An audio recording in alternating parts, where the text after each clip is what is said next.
இப்போ நம்ம பழங்கள், காய்கறிகள்லாம் வாங்குறோம் அப்படின்னா, சூப்பர் மார்க்கெட்ல போய் வாங்குவோம்.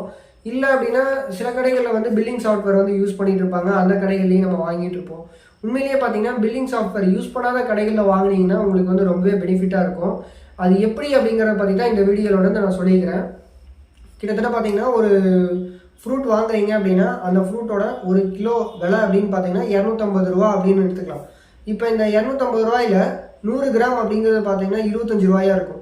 இப்ப நீங்க பில்லிங் சாஃப்ட்வேர் யூஸ் பண்ணாத கடைக்கு போனீங்க அப்படின்னா, கரெக்ட்டா 1 கிலோ வந்து நிறுத்த முடியாது அவங்கனால. ஃப்ரூட்ஸா இருக்கலாம், இல்ல காய்கறிகளா இருக்கலாம். அதே வந்து இப்போ சின்ன சின்ன பயிர் வகைகள்லாம் வாங்குறீங்க, இப்ப சர்க்கரை, கோதுமை இதெல்லாம் வாங்குறீங்க அப்படின்னா, கரெக்ட்டா நம்மளால 1 கிலோ இல்ல 1/4 கிலோ அப்படின்னா கரெக்ட்டா நிறுத்த முடியும். ஆனா, இந்த பழங்கள், காய்கறிகள் வந்து கொஞ்சம் அளவு பெருசா இருக்கும் இல்லையா? அதில வந்து கரெக்ட்டா நம்மளால நிறுத்த முடியாது. அதனால அவங்க என்ன பண்ணுவாங்க அப்படின்னா, ஒரு 50 கிராம், 60 கிராம் எல்லாம் இருந்துச்சு அப்படின்னா, அத அப்படியே வந்து ஒமிட் பண்ணிருவாங்க. சரி இருந்துட்டு போகட்டும் அப்படின்னு சொல்லிட்டு, நம்ம கஸ்டமருக்கு தான போகுது அப்படின்னு சொல்லிட்டு அத விட்டுருவாங்க.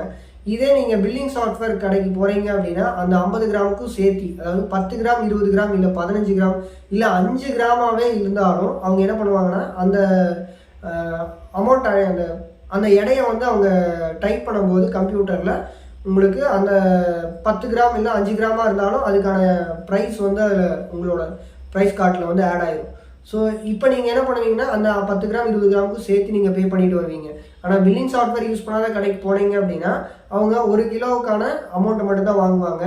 இப்போ 1 கிலோவோட பழம் வந்து ரூ. 250 அப்படின்னு எடுத்துக்கிட்டீங்கன்னா, 100 கிராம் பார்த்தீங்கன்னா ரூ. 25 இருக்கும். இதே 50 கிராம் அப்படின்னு பார்த்தீங்கன்னா ரூ. 12,000 இருக்கும். ஸோ இந்த ரூ. 12 50 பைசா அதாவது ரூ. 13 எடுத்துக்கலாம்.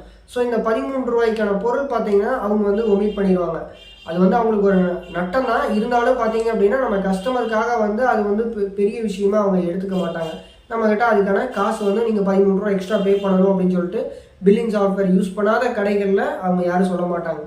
ஸோ இதுதான் வந்து பில்லிங் சாஃப்ட்வேர் யூஸ் பண்ணாத கடையில இருக்கக்கூடிய அட்வான்டேஜ். ஆனா இது தெரியாம